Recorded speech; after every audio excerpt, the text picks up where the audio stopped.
안녕하세요. AWS 강의실입니다. 어플리케이션에 맞는 데이터베이스를 선택하는 것은 굉장히 중요합니다. 그리고 AWS에서는 굉장히 다양한 종류의 데이터베이스를 제공하고 있는데요. 오늘은 그 여러 가지 AWS에서 제공하는 데이터베이스들을 하나하나씩 알아보고 어떤 데이터베이스가 어떻게 사용되는지에 대해서 정리해 보고자 합니다. 올바른 툴을 선택하는 것이 얼마나 중요한지에 대해서 좀 생각을 해보도록 하겠습니다. 여기 위키아우에서는 드라이버 없이 나사 풀기라는 아티클을 제공하고 있는데요. 제목 그대로 드라이버가 없이 이 나사를 푸는 방법을 소개하고 있습니다. 예를 들어서 나이프를 사용한다든지 코인을 사용한다든지 아니면 손톱을 사용한다든지 심지어 CD를 사용하는 방법까지 보여주고 있습니다. 근데 보시다시피 다들 굉장히 힘들어 보여요. 왜일까요? 그건 드라이버 없이 나사를 풀려고 하기 때문입니다. 당연하겠죠? 네, 그 드라이버가 있다면 굉장히 쉽게 풀 수 있겠죠. 이렇게 올바른 도구 하나만 가지고 있어도 일을 굉장히 수월하게 해결할 수가 있습니다. 그리고 올바른 도구가 없으면 아예 수행이 불가능한 경우도 있습니다. 지금 보시는 거는 타이어에 박힌 락볼트입니다. 타이어를 단단하게 고정하기 위한 볼트죠. 이거를 손으로 푸는 거는 거의 불가능합니다. 슈퍼맨이 아니고서야 일반인은 아예 불가능하다고 봐도 되겠죠. 이걸 풀기 위해서는 전용 도구가 필요한데 이게 바로 타이어용 파워렌치입니다. 이런 도구가 있어야지 이 락볼트를 해제할 수가 있겠죠. 마찬가지로 적절한 도구가 없으면 아예 이를 해결할 수 없는 경우도 종종 발생합니다. 그래서 제가 드리고 싶은 말씀은 올바른 도구 선택은 매우 중요합니다. 그래서 올바른 데이터베이스 선택 역시 어플리케이션의 개발에 굉장히 중요한 영향을 미치기 때문에 오늘 AWS에서 제공하는 여러 가지 데이터베이스에 대해서 알아보고 어떤 상황에서 어떤 데이터베이스를 써야 하는지 정리해 보고자 합니다. AWS에서는 총 8가지 카테고리의 데이터베이스를 제공하고 있습니다. 네, 첫 번째는 관계형, 그리고 두 번째는 키값, 키밸류라고도 하죠. 그리고 문서, 인메모리, 그래프, 타임 시리즈, 원장이라는 단어가 좀 생소할 수 있겠지만 장부라고 생각하시면 되겠습니다. 그리고 검색, 이렇게 8가지의 카테고리의 데이터베이스 서비스를 제공하는데요. 이는 이렇게 정리가 될 수 있습니다. 관계형 데이터베이스는 RDS, 오로라, 레드시프트, 키밸류는 다이나모DB, 문서는 다큐먼트DB, 인메모리는 엘라스틱 캐시와 이번에 새로 나온 메모리DB가 있죠. 그리고 그래프DB용은 넵튠, 타임 시리즈는 타임스트림, 원장 DB는 아마존 QLDB, 그리고 검색은 엘라스틱 서치 서비스가 있습니다. 이렇게 다양한 카테고리에 최적화된 데이터베이스를 제공하는데 각각의 카테고리가 무엇을 의미하는지 또 어떤 서비스를 AWS에서 제공하는지 좀 살펴보도록 하겠습니다. 먼저 관계형 데이터베이스는 데이터의 관계에 집중한 데이터베이스예요. 그래서 사전에 정의된 관계가 있을 때, 데이터 간의 관계가 있을 때 사용합니다. 그리고 중요한 건 미리 지정된 형식과 타입의 데이터만 저장이 가능해요. 이건 스키마에 저장을 하죠. 그래서 테이블의 형식으로 데이터를 관리하고요. 행과 열을 기반으로 한 여러 테이블을 통해서 데이터를 정의합니다. 그리고 고유의 키로 각 데이터를 식별하고요. 그래서 또 하나 중요한 특징은 트랜잭션을 지원합니다. 이 트랜잭션이 뭐냐면은 원하는 동작이 정확히 수행되거나 아예 완전히 실패하거나 둘 중 하나로 유지하는 거예요. 그러니까 어중간한 상태, 예를 들어서 일부만 반영됐다거나 실패했는데 기존의 데이터가 변경이 되거나 잔재가 남거나 하는 일은 없어야 됩니다. 그걸 트랜잭션이라고 하고 이 관계형 데이터베이스는 트랜잭션을 지원을 해요. 사용 사례는 일반적인 어플리케이션이나 온라인 게임 등이 있습니다. 관계형 데이터베이스는 역사도 굉장히 오래됐고 수많은 분야에서 사용되고 있기 때문에 일종의 디폴트라고 보시면 돼요. 일반적으로 데이터베이스 하면은 관계형 데이터베이스를 많이 사용합니다. 요즘엔 추세가 바뀌긴 했지만 여전히 많은 어플리케이션들이 관계형 데이터베이스를 사용하고 있죠. 그래서 관계형 데이터베이스는 보통 이렇게 테이블을 사용해서 데이터를 정의하고요. 요게 데이터죠. 요게 데이터, 하나의 데이터. 예를 들어서 이건 주문인데요. 책이라든지 미디어에 대한 주문을 데이터화 시킨 건데, 주문 번호, 상품 타입, 상품명, 주소, 금액, 성별, 입금 여부 등의 미리 정의된 데이터가 있고요. 그거에 맞는 타입도 있습니다. 예를 들어서 금액은 숫자, 입금 여부는 true, false, 주소는 string 이런 식으로 미리 정의된 양식으로만 저장할 수가 있습니다. 그리고 여기 보시는 게 고유 키예요. 이 주문 번호 1, 2, 3, 4, 5 요거는 겹치지 않습니다. 그래서 주문 번호 1이 2개라든지 이런 식의 구성은 나올 수가 없어요. 요것이 관계형 데이터베이스의 기본적인 구조입니다. 근데 관계형 데이터베이스에도 두 종류가 있어요. 첫 번째는 OLTP와 두 번째는 OLAP입니다. OLTP는 뭐냐면 온라인 트랜잭셔널 프로세싱, 즉 주로 트랜잭션을 다루는 데이터베이스예요. 이런 데이터베이스의 기본적인 조작은 예를 들어서 뭐 어떤 번호를 가진 유저의 이름 혹은 나이를 조회하거나 값을 수정하는 거예요. 그래서 보통 관계형 데이터베이스에서 많이 처리를 하고요. 이렇게 일반적인 관계형 데이터베이스요. AWS 서비스로 가정을 하면은 아마존 RDS가 있습니다. 자, OLAP는 뭐냐면 데이터를 종합적으로 보고 통계를 산출하는 데 특화된 데이터베이스예요. 예를 들어서 1월 한 달 동안 서울에서 가장 팔린 인형의 종류를 조회한다. 이런 거죠. 그래서 주로 데이터 웨어하우스 솔루션에서 처리하는데요. AWS 서비스로는 레드시프트가 있습니다. 자, 그럼 OLTP에 대해서 좀 간단히 살펴볼게요. OLTP가 관심 있는 거는 이렇게 행이에요, 행. 이렇게 행에 관심이 있습니다. 예를 들어서 주로 사용되는 쿼리를 살펴보면 주문번호 1번은 무슨 내용인가? 네. 그럼 주문번호 1번을 찾은 다음에 이 내용에 대해서 검색을 하겠죠. 네. 그리고 주문번호 3번의 입금 여부를 T로 바꾸기. 이러면은 주문번호 3번을 가서 요렇게 가서 요거를 바꾸겠죠. 모든 행동들이 행을 기반으로 돼 있어요. 행. 네. 이런 식으로 움직입니다. 그에 반면에서 OLAP는 열에 관심이 있어요. 예를 들어서 총 판매 금액. 어느 주소에서 판매가 가장 많았나? 어느 타입의 상품이 가장 많이 판매되었나? 이런 것들을 보려면은 상품 타입을 쭉 나열해서 네, 이 중에 어떤 것이 가장 많이 팔렸는가를 확인해야 되고 어느 곳에서 많이 팔렸는가를 알려면 주소를 쭉 나열해서 그 중에 어느 곳이 또 총 금액을 구하려면 이 모든 금액을 더해야 되기 때문에 이렇게 네, 열을 쭉 이제 타고 데이터들을 검색을 해야 돼요. 그렇기 때문에 OLTP와 OLAP는 근본적으로 추구하는 데이터 구조가 다릅니다. 그래서 OLTP를 사용해서 OLAP 동작을 하려면 굉장히 비효율적이에요. 그래서 이렇게 OLAP, 분석을 위한 데이터베이스가 따로 파생되어 나온 게 데이터 웨어하우스입니다. 그래서 이 데이터 웨어하우스들은 네, 이 OLAP의 동작을 수행하기 위해 최적화되어 있어요. 예를 들어서 이렇게 그 행 단위가 아닌 열 단위로 데이터를 뭐 저장한다든지 압축한다든지 여러 가지 방식으로 이 열 단위 연산들을 지원하는 것이 OLAP입니다. 결과적으로 이제 관계형 데이터에서 정리해 보면은 어떤 것을 사용할 것인가를 살펴볼게요. 뭐 기존에 사용하는 DB를 마이그레이션 한다면 뭐 기존의 MySQL이라든지 PostgreSQL이라든지 뭐 오라클 이런 걸 사용하고 있다면은 AWS에서는 아마존 RDS를 사용하면 됩니다. 그리고 관계형 DB를 처음부터 사용하고 클라우드를 위한 설계를 아예 반영을 해서 AWS 특화된 방법으로 사용하겠다. 네, 아니면은 좀 더 퍼포먼스가 좋고 굉장히 AWS스러운 데이터베이스를 사용하겠다면 오로라 사용하시면 됩니다. 이 오로라가 무엇인지 RDS가 무엇인지는 제 채널에 강의가 올려져 있으니까 참조해 주시길 부탁드리겠습니다. 그리고 데이터 웨어하우스는 네, 아까 말씀드린 OLAP, 온라인 애널리틱, 즉 분석을 위한 프로세싱을 위한 서비스라면 아마존 레드시프트를 사용하시는 것이 맞습니다. 자, 두 번째로 키값 데이터베이스입니다. 키밸류 데이터베이스는 데이터를 단순하게 키와 값으로 정의하는 거예요. 키를 고유한 식별자로 사용하는 키값의 쌍의 집합으로 데이터를 저장합니다. 그래서 키값 데이터베이스는 파티셔닝이 가능하고 네, 분산이 가능해요. 다른 유형의 데이터베이스는 불가능한 범위까지 확장이 가능해요. 굉장히 높은 확장성을 가지고 있습니다. 그리고 키를 사용해서만 쿼리가 가능해요. 아까 전에 말씀드렸던 관계형 데이터베이스는 다양한 방식으로 쿼리가 가능하고 뭐 타입별로 원하는 네, 그 속성별로 쿼리가 가능했다면 이 키밸류 데이터베이스는 키를 사용해서만 쿼리가 가능합니다.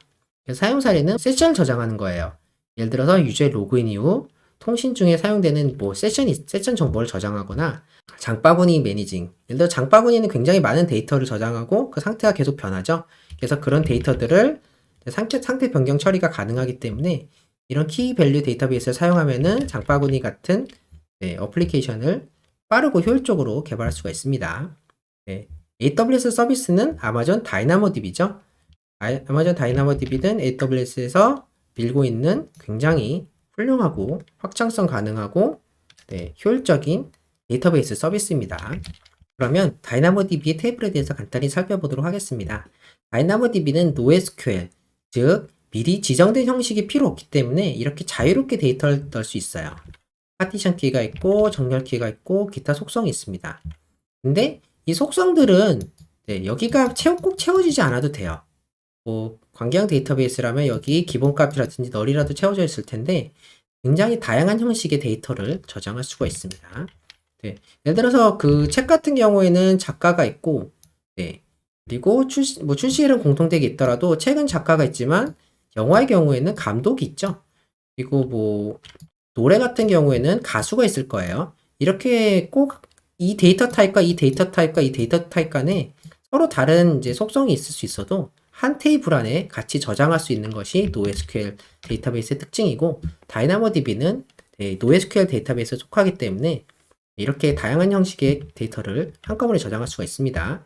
그리고 키 밸류이기 때문에 요게 키예요, 키. 그리고 요게 밸류입니다.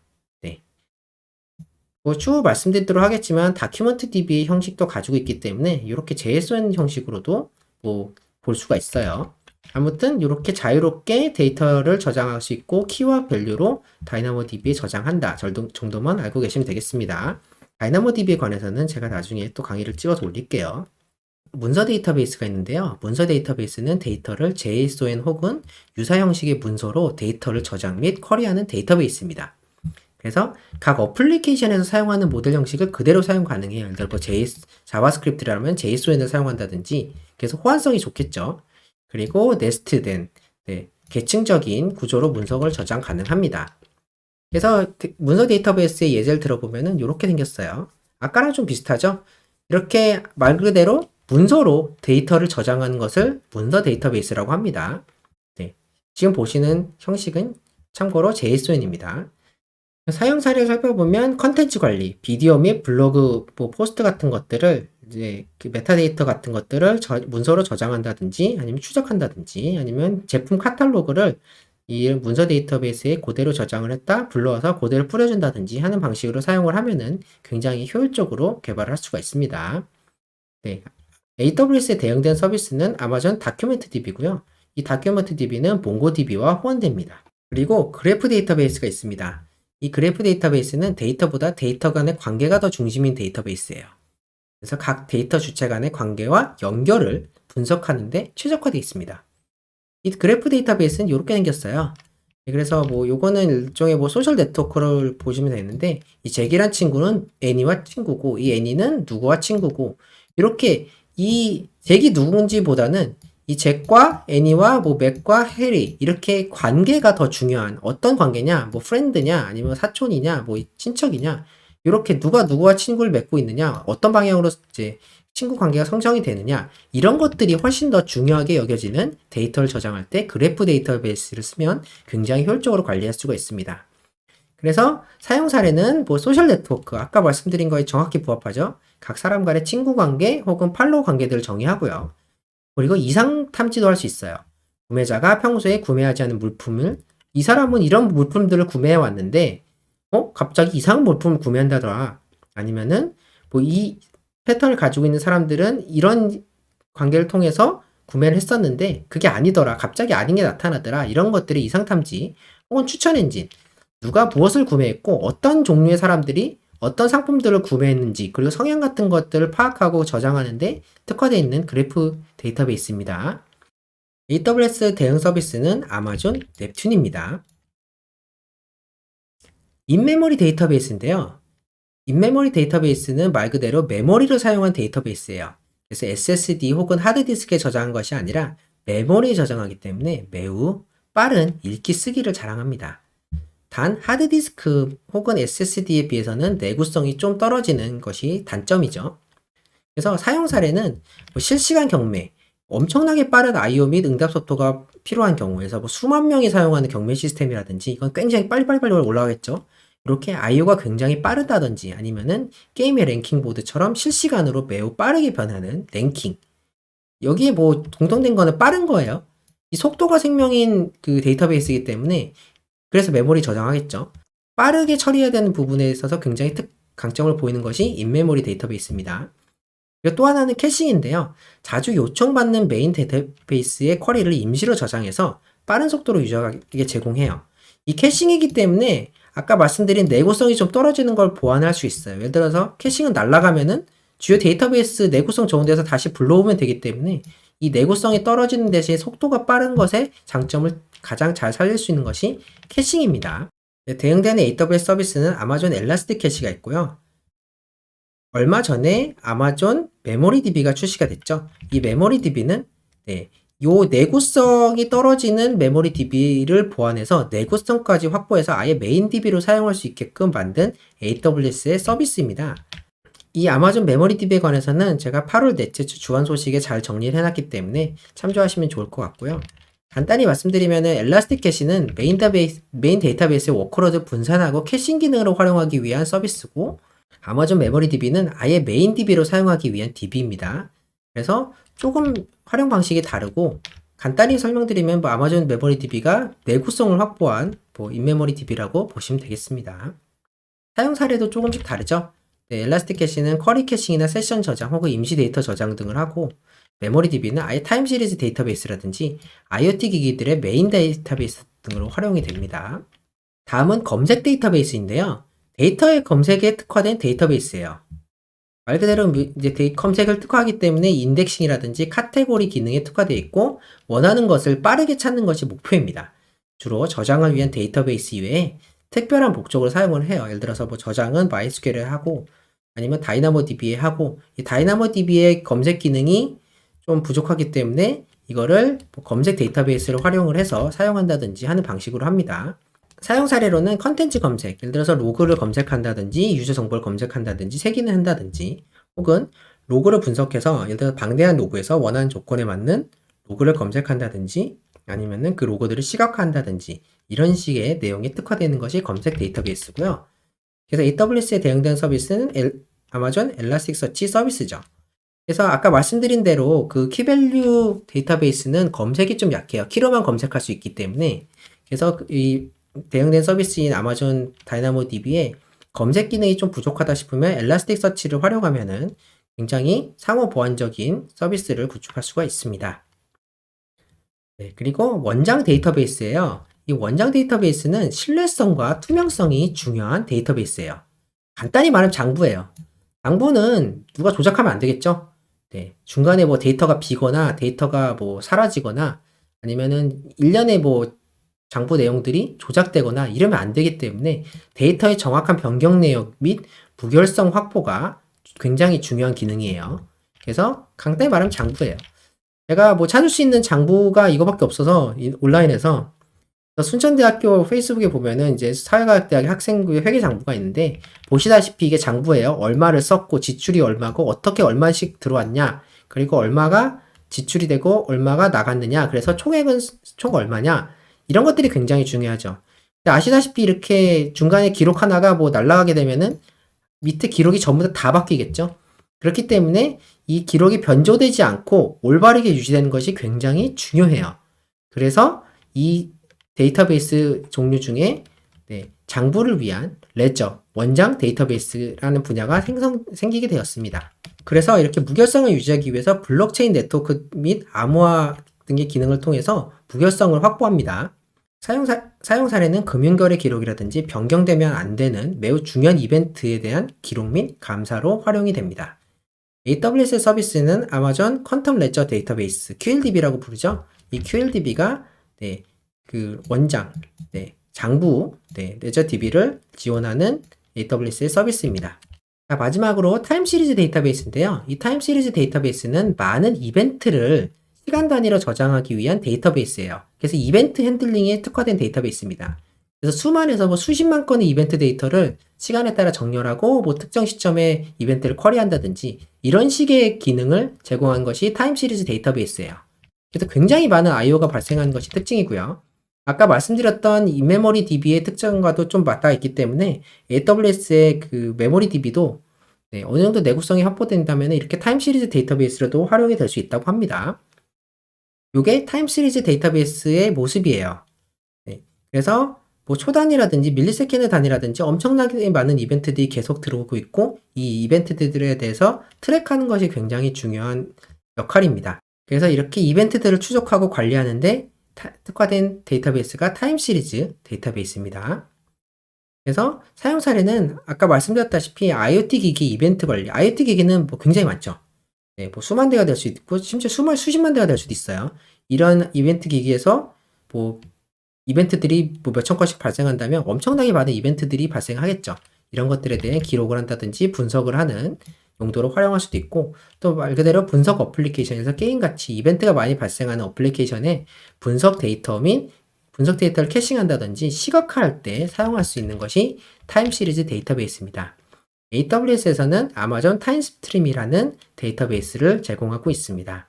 오늘은 이렇게 AWS에서 제공하는 여러 데이터베이스의 종류와 각각의 특징과 이제 대응되는 AWS 서비스를 살펴보았는데요. 네, 이렇게 간단하게라도 각각의 데이터베이스가 무엇을 하는지 알고 계시면은 추후에 어플리케이션을 개발하거나 또 서비스를 설계하실 때 도움이 될 것 같아서 정리를 해보았습니다. 네, 지금까지 시청해주셔서 감사합니다.